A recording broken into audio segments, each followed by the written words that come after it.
আব্বাজান ভাইরা মনে কি দিন মা বোনেরা মনে রাখুন, ভুল বুঝবেন না, বেয়াদবি নেবেন না। আমি পাগল নই, মাথা খারাপ নয় আমার, যা বলছি বুঝে সুঝেই বলছি, একটু খেয়াল করুন।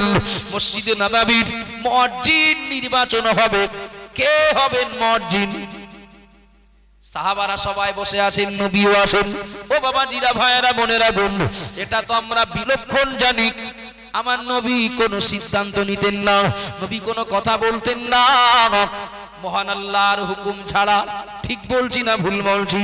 ও বাবা জিরা ভাইয়েরা বোনেরা বোন, আমি একটু ব্রেনে কথাটা ধরে রাখার জন্য হাতে নয় পায়ে ধরে বলছি বাবা, একটু খেয়াল করুন, একটু খেয়াল করুন। মসজিদে নববীতে হযরত আবু বকর, ওমর, উসমান, আলী, অন্যান্য সাহাবায়ে কেরামেরা তারা সবাই উপস্থিত, কিন্তু মুয়াজ্জিনের জায়গায় নির্বাচিত হবেন হযরত বেলাল রাদিয়াল্লাহু আনহু। কে সেই বেলাল? কে সেই বেলাল?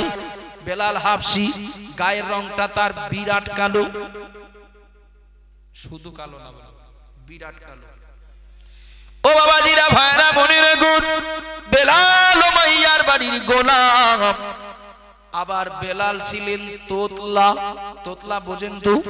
বেলাল ছিলেন তোতলা।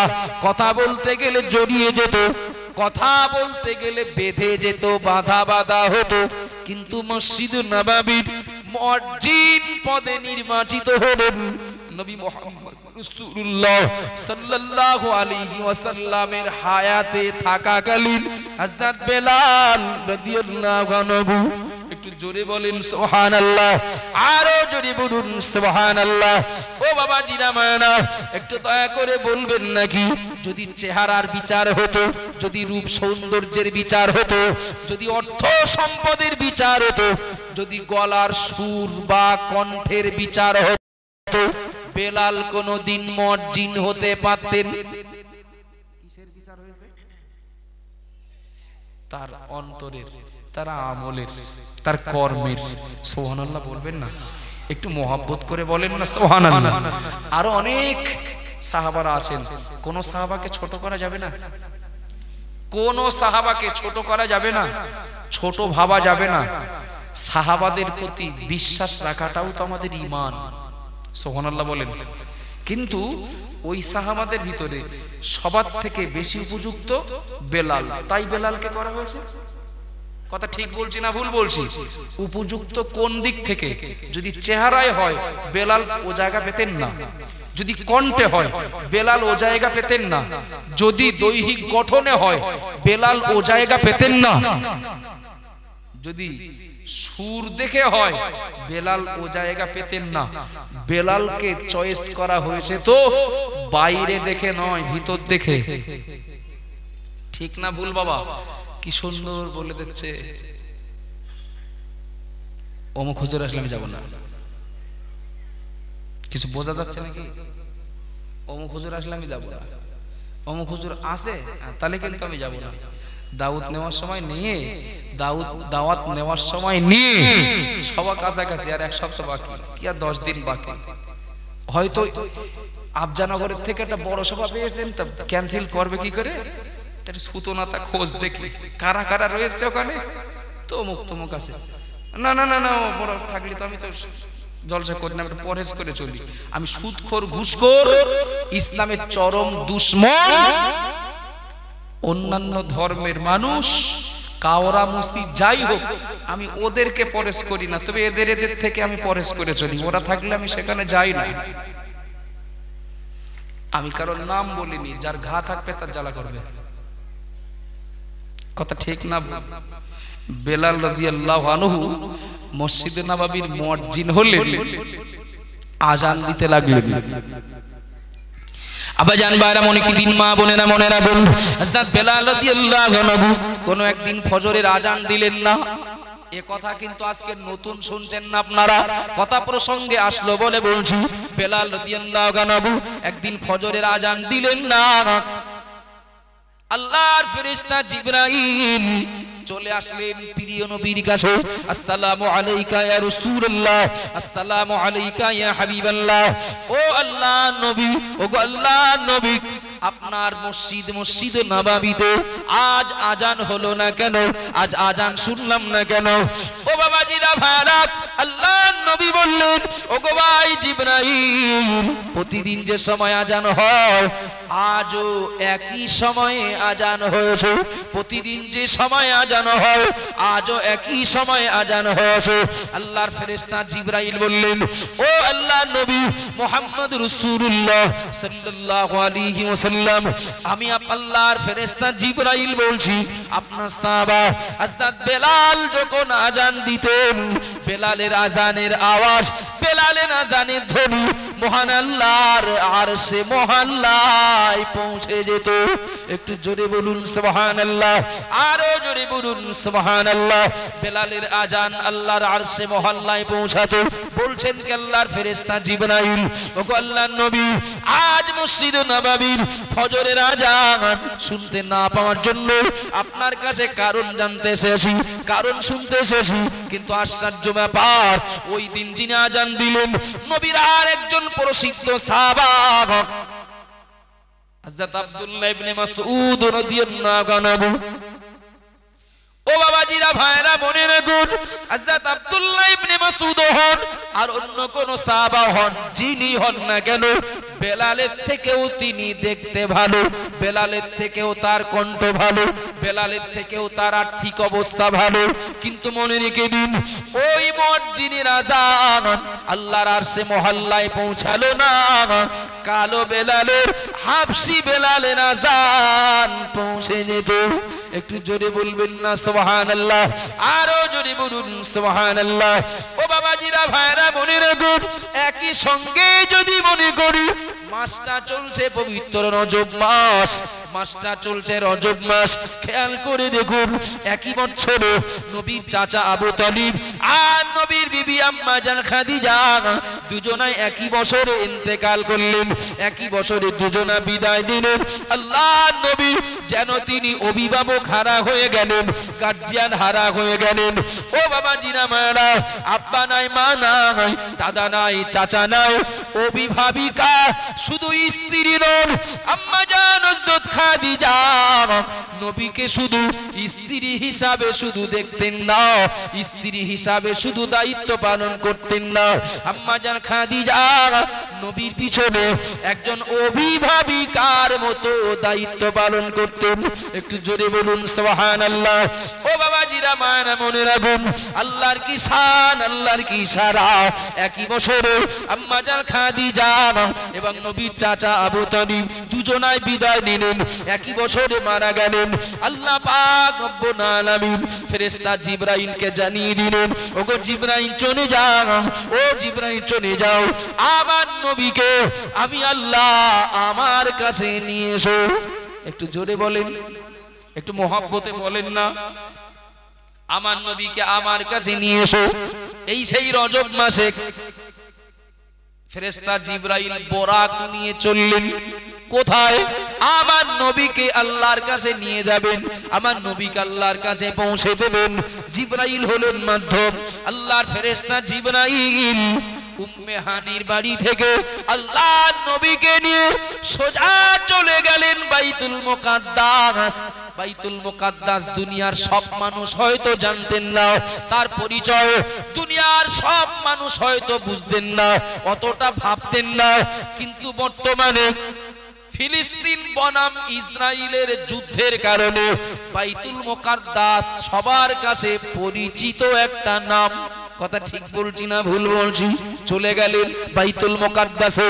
বাইতুল মুকাদ্দাসে গিয়ে প্রিয় নবী মুহাম্মদ রাসূলুল্লাহ সাল্লাল্লাহু আলাইহি ওয়াসাল্লাম নবী আমার দেখতে পান, নবী আমার দেখতে পান।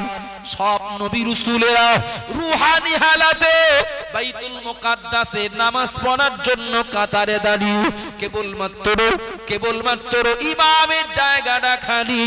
সব নবী রাসূলেরা তারা রূহানি হালাতে বাইতুল মুকাদ্দাসে তারা কাতারে দাঁড়িয়ে, ইমামের জায়গা খালি আর বাইতুল মুকাদ্দাসে ঢুকতে বাকি নবী মুহাম্মদ রাসূলুল্লাহ সাল্লাল্লাহু আলাইহি ওয়াসাল্লাম। ও বাবাজিরা ভাইরা, আমি গন্তব্যে আপনাদেরকে নিয়ে যাব। কেন এই কথাগুলো বলছি? বাইতুল মুকাদ্দাসে নামাজ হয়ে গেল, চললেন জিবরাইল আমার নবীকে নিয়ে সোজা সিদরাতুল মুনতাহা। সিদরাতুল মুনতাহা হলো 7 তবক আসমানের ঊর্ধ্বে সিদরাতুল মুনতাহা। আল্লাহ নবীকে নিয়ে ফেরেশতা জিবরাইল পৌঁছে গেলেন। জিবরাইল আলাইহিস সালাম নবীকে সিদরাতুল মুনতাহায় গিয়ে বললেন, ও মুহাম্মদ, ও আল্লাহর হাবিব, আল্লাহর নবী, আমি আর এগিয়ে যাব না, এবার আপনি এগিয়ে যান। আমি যদি এগিয়ে যাই আল্লাহর নূরের তাজাল্লিতে আমার পাখাগুলো সব পুড়ে যাবে। ও মুহাম্মদ, এবার আপনি একা একা যান। ও বাবাজিরা, মায়েরা, মনে রাখুন, নতুন জায়গায়, অজানা অচেনা জায়গায় যদি কাউকে একা একা ছেড়ে দিয়ে বলা হয় এবার আপনি একা একা যান, একটু সমস্যা হবে কি হবে না? কথা বলবেন না? ছিলেন জিবরাইল সঙ্গে, আর সেটা তো দুনিয়াও না। চিনতে না পারলে কারো কাছ থেকে জিজ্ঞেস করে নেব, সমস্যা হলে কারো সহযোগিতা নেব, সেটা তো 7 আসমানের ঊর্ধ্বে। চলেন, জিবরাইল গেলেন না, এটাই ফাইনাল। ও বাবাজিরা, ভাইরা, বোনেরা, আল্লাহর নবী তিনি একা একা চলতে লাগলেন, একা একা যেতে লাগলেন। নবী আমার নিজ কানে শুনতে পান পাশ দিয়ে কেউ যেন একজন হেঁটে যাচ্ছেন। শুনেছেন না শোনেন? এর আগে কোনোদিন শুনেছেন না শোনেননি? শুনেছেন তো, একাধিকবার শুনে থাকবেন। পাশ দিয়ে যেন কেউ একজন হেঁটে যাচ্ছে। আচ্ছা, ও 7 আসমান ছেড়ে দেন, এই রাস্তা দিয়ে আপনি রাত 12টার সময় একা একা যাচ্ছিলেন, সঙ্গে কেউ নেই, কিন্তু পাশ দিয়ে কেউ চলে যাওয়ার একটা আওয়াজ পাচ্ছেন, ভয় লাগবে না? লাগবে না? ভয় লাগবে। তো প্রথম অবস্থায় ভয় লাগার মতো হলেও মুহূর্তের ভিতরে নবী নিজেকে সামলে নিলেন। কিভাবে? রাস্তা দিয়ে যেতে যেতে হঠাৎ করে একটা খড়মড় করে আওয়াজ হলো, জেন ভূত নাকি। তারপরে দেখলাম একটা বন বিড়াল সামনে দিয়ে চলে গেল। আর ভয় লাগবে? আর ভয় লাগবে? যখন আমি দেখতে পাবো, শিওর হব এটা এই, তখন কিন্তু নিজেকে সামলে নেওয়া যায়। প্রথম অবস্থায় একটু ভয় ভয় মনে হলেও নবী যেন নিজেকে সামলে নিলেন, কেননা তিনি শিওর হলেন কিসের আওয়াজ আমি পাচ্ছি। আব্বাজান, ভাইরা, মনিকি দিন, মা বোনেরা, মনে রাখুন, যারা রূপ নিয়ে গর্ব করেন, অহংকার করেন, যারা চেহারা নিয়ে গর্ব করেন, অহংকার করেন, যারা বংশ নিয়ে, রক্ত নিয়ে গর্ব করেন, অহংকার করেন, যারা পরিষ্কার কালো মানুষদেরকে মূল্য দেন না, যারা দামি বংশের অন্য বংশের মানুষদের মানুষ মনে করেন না, যারা বড় হুজুর ছোট হুজুরদেরকে কোনো মূল্যই দেন না, আমি তাদেরকে স্মরণ করিয়ে দেব। একবার মনে করে দেখুন, আল্লাহ নবী শিওর হয়ে গেলেন আমার ভয় পাওয়ার কিছু নাই। এ তো আমার সাহাবা হযরত বেলালের পথ চলতি আওয়াজ। একটু জোরে বলবেন না? একটু মহব্বতে বলবেন না?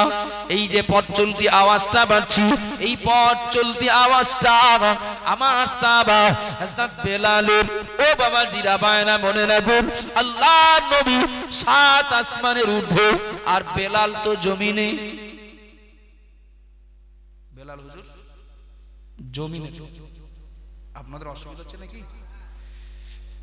বেলাল হুজুর জমিনে।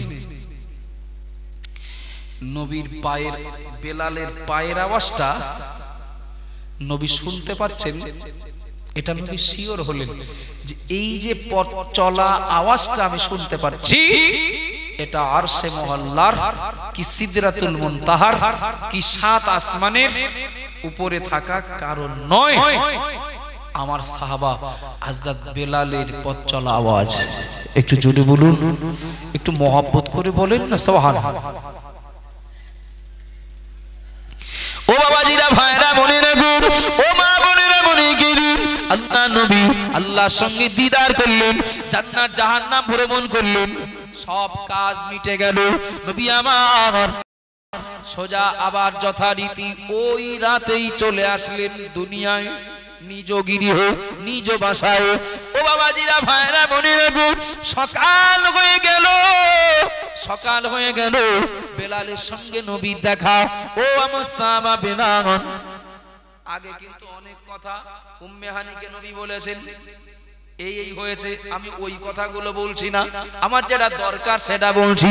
যখন বেলালের সঙ্গে নবীর দেখা হলো, মেরাজ থেকে ফেরার পরে বেলালের সঙ্গে নবীর দেখা হলো, নবী আমার বেলালকে জিজ্ঞাসা করলেন, ও আমার সাহাবা বেলাল, কি এমন আমল করো, কি এমন আল্লাহ খুশির কাজ করো, কি এমন আল্লাহ সন্তুষ্টির কাজ করো বলো।